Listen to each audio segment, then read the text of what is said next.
Hi there, my name is Orchi, and on this channel I talk about books I've been reading and my thoughts on them. And today I want to talk all about the Summer Book by Tove Jansson, and I hope I'm pronouncing her name right. So this is a novel. It says it's a novel. It says the Summer Book, a novel, but it's formatted a little differently than your average novel, I suppose.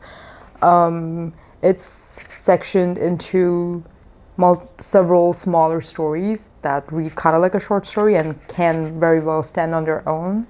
And they all have their own titles, but they're also interlinked because all of them star the same two people. There's little Sophie, who's under the age of 10, so basically she's a baby. And then little Sophia. And then there's her grandmother, who's over 70 years old and is like the funniest, most antisocial, most eccentric woman ever, who I really relate to. This is who I'm probably gonna turn into, only more crotchety. But anyways, that's beside the point. As you can tell, it makes for a wonderful dynamic. It kind of starts off a little sad, because Sophia comes to live with her grandmother after her mom dies. But it doesn't dwell on it in a very serious. It's not a serious book, but it's a subtle book. It's not too on the nose about anything. Also, this book is sort of like, in my head, the antithesis of Play It As It Lays by Joan Didion. And by that I mean it has the opposite effect on my mood. It's very wholesome compared to that book. I don't know why I compare it to that book, but that's always what comes to mind. Not that this is a fuzzy, chirpy, Winnie the Pooh singing the joys of life at the center kind of book, just because there's a kid in it. But it overall has this pleasant feeling about it. And I especially love the grandmother. And I kind of want to read one of the stories from the book. It's one that centers the grandmother more than Sophia, and I really like it. And it kind of tells you how prettily this book is written, because this book is full of pretty lines. I think that's kind of the selling point with me. Also, at that I like the crotchety grandmother. But yeah, this is one beautifully written book, I would say. But yeah, I'm gonna read the story that's titled The Visitor. And here goes. Sophia's father emptied the grounds from the coffee pot and carried the flower pots out to the veranda. "What's he doing that for?" grandmother asked. And Sophia said the plants would be better off outdoors while he was gone. "What do you mean gone?" grandmother asked. "For a whole week," Sophia said, "and we're going to stay with some people on one of the inner islands till he gets back." "I didn't know that," grandmother said. "Nobody told me." She went into the guest room and tried to read. "Of course you moved a potted plant to wherever it would get on best. It would do fine on the veranda for a week. If you're gonna be longer than that, you had to leave it with somebody who could water it." It was a nuisance. Even potted plants got to be a responsibility. Like everything else you took care of that couldn't make decisions for itself. "Come and eat," Sophia called from outside the door. "I'm not hungry," grandmother said. "Don't you feel well?" "No," grandmother said.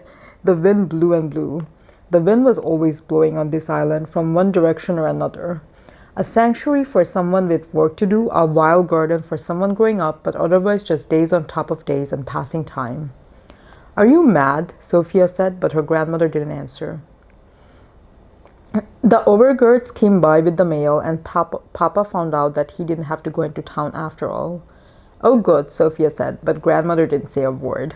She became very quiet and no longer made bark boats, and when she did the dishes or cleaned fish, she didn't look as if she enjoyed it.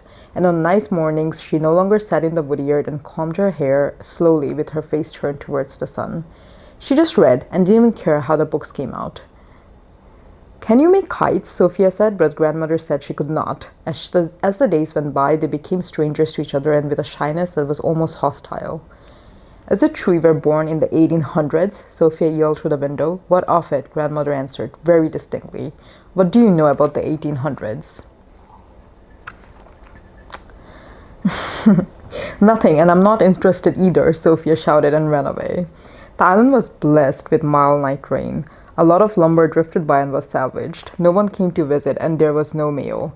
An orchid bloomed, everything was fine, and yet everything was overshadowed by a great sadness. It was August, and the weather was sometimes stormy and sometimes nice, but for grandmother, no matter what happened, it was only time on top of time, since everything is vanity and a chasing after the wind. Papa did nothing but work at his desk. One evening, Sophia wrote a letter and stuck it under the door. It said, "I hate you," with warm personal wishes, Sophia. All the words were correctly spelled. Sophia made a kite. The directions were in a newspaper she found in the attic. But even though she did exactly what it said, the kite did not turn out right. The tape wouldn't stick, and the tissue paper tore, and the paste got in all the wrong places.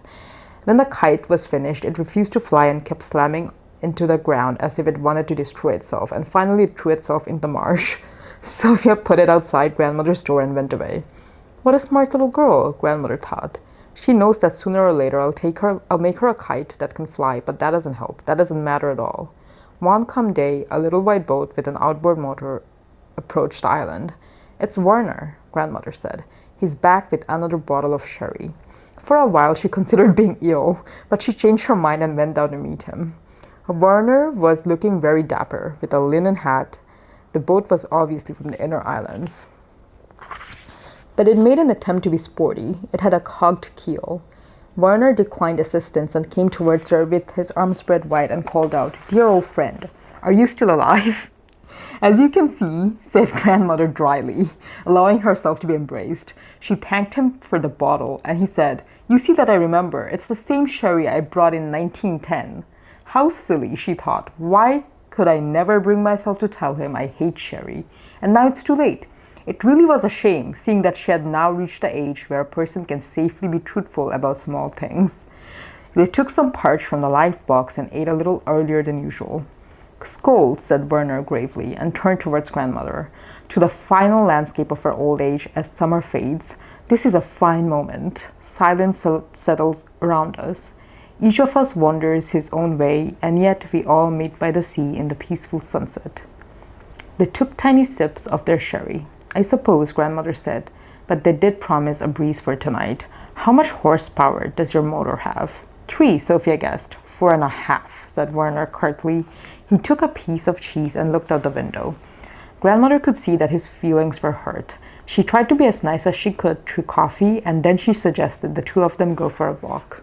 They took the path to the potato patch, and she remembered to lean on his arm every time the ground was uneven. It was very warm and still. "How are your legs?" Werner asked. "Bad," said grandmother hurriedly, "but sometimes they seem to work all right," and she asked him what he was doing these days. "Oh, a little of everything." He was still offended. Suddenly he burst out, "And now Backmanson is gone." "Where did he go?" "He is no longer among us," Werner explained angrily. "Oh, you mean he's dead," said grandmother. She started thinking about all the euphemisms for death, all the anxious taboos that had always fascinated her. It was too bad you could never have an intelligent discussion on the subject. People were either too young or too old, or else they didn't have time. Now he was talking about someone else who was gone, and about the assistant at the shop who was so unfriendly. They were building such ugly houses everywhere, and people went ashore on other people's land without so much as a by your leave, but of course there had to be progress. "Oh, stuff and nonsense," grandmother said. She stopped and turned to face him. "Just because more and more people do the same dumb things, that's nothing to make such a fuss about. Progress is another thing entirely. You know that. Changes. Big changes." "My dear," said Werner quickly, "I know what you're going to say. Forgive me for interrupting, but you're about to ask me if I never read the papers. Not at all, grandmother exclaimed, very much hurt. All I'm asking you is, don't you ever get curious or upset or simply terrified? No, I really don't, Werner replied frankly, though I guess I've had my share of upset. His eyes were troubled. You're so hard to please. Why do you use such harsh words? I was only telling you the news. They walked by the potato patch and came down to the meadow by the shore. That's a real poplar, said grandmother to change the subject. It's taking root. Look, a friend of ours brought over some genuine swan droppings from Lapland and it liked them. Taking root, Werner repeated. He was silent for a moment and then went on. It must be a great comfort to you to live with your granddaughter. Stop that, grandmother said. Stop talking in symbols. It's old-fashioned. I talk about taking root and right away you're into grandchildren. Why do you use so many euphemisms and metaphors? Are you afraid? My dear old friend, said Werner, greatly distressed. I'm sorry, grandmother said. It's really a kind of politeness. I'm trying to show you I take you seriously. It is clearly an effort, said Werner gently. You should be a little more careful with your compliments. You're right, grandmother said. They walked on towards the point in peaceful silence. Finally, Werner said, years ago you never talked about horsepower and fertilizer. I didn't realize they were interesting. Commonplace things can be fascinating. But yourself, personal things, you don't talk about that, Werner observed. Maybe not about the things that matter most, grandmother said. She stopped to think. In any case, less than I used to. I suppose I've already said most of it by this time, and I realized that it wasn't worth it, or that I didn't have the right to say it. Werner was silent. Do you have any matches? She asked. He lit her cigarette, and they turned back towards the house. There was still no wind. It isn't my boat, he said. I didn't think it was. It has a hucked keel, too. Did you borrow it? I just took it, Werner said. I took it and drove off. It's unpleasant to have them worry about you all the time. But you're only 75, said grandmother in amazement. Surely you can do what you like. It's not that easy, Werner replied. You have to be considerate. They do have a certain responsibility for you after all. And when you get right down to it, you are mostly just in the way. Grandmother stopped and poked at a piece of moss with her walking stick. She got it back in place and walked on. Sometimes I get very depressed, Werner said. You said a person shouldn't talk about the things that matter most, and here I am doing it anyway. I always seem to say the wrong thing today. The sea was yellow in the evening light and perfectly calm. Do you mind if I smoke? He said. Please do, Werner, she said. Werner lit a little cigar. They talk about hobbies all the time, he said. You know, a hobby. Yes, grandmother said. You're supposed to want one. Collecting things, Werner went on. It's so stupid. I would like to make things with my hands, you know, but I'm not very good at that sort of thing. But you could make things grow. Exactly, Werner exclaimed. You're just the same, just exactly. Why don't you have a garden? They're always saying. Watch things grow. I might have thought of that for myself if only they hadn't said anything. Yes, you're quite right about that, grandmother said. It's true. You have to come to it by yourself. They fetched his basket and his sweater, and everyone said goodbye. Grandmother proposed a glass of sherry, but Werner explained that sherry was a drink he had never really liked but only valued in conjunction with the memories they shared, which was very dear to him. They're dear to me too, said grandmother honestly. Now set a course straight past the Horace rocks. It's deep that whole way. And try to think of some way to outwit them. I will, Werner said. I promise you. He started the motor and headed straight for home. Who's he going to outwit? Sophia asked. Relatives, grandmother said. Nasty relatives. They tell him what to do without asking him what he wants, and so there's nothing at all he really does want. How awful, Sophia cried. That would never happen with us. No, never, grandmother said. And that's the end of this story. And this is kind of like midway through the book. There's a lot of other stories, and you kind of get the tone of it. It's very bare bones, but at the same time, very observant writing. I also like how eccentric, but at the same time thoughtful and kind in her own way she is. She's actually very kind. She's just a little rough around the edges sometimes. I really enjoy this character. And I really like the observations, you know, that are not in your face. Like I said, it's not a bubbly book. They're not, pouring with bonhomie. It's just the right amount of pleasant. And I hope you enjoyed that story. And this is a book I would really recommend for something to read when you want a little pick me up or something that will cheer you up. I haven't really read much else by Tove Jansson, but apparently she has a very successful children's series. So there's that. I'll also read one of the blurbs. It's not a blurb, it's an explanation of the inspiration behind this book. And it's like the inside of the jacket. It says, an elderly artist and her 6-year-old granddaughter while away a summer together on a tiny island in the Gulf of Finland. Gradually, the two learn to adjust to each other's fears, whims, and yearnings for independence, and a fierce yet understated love emerges.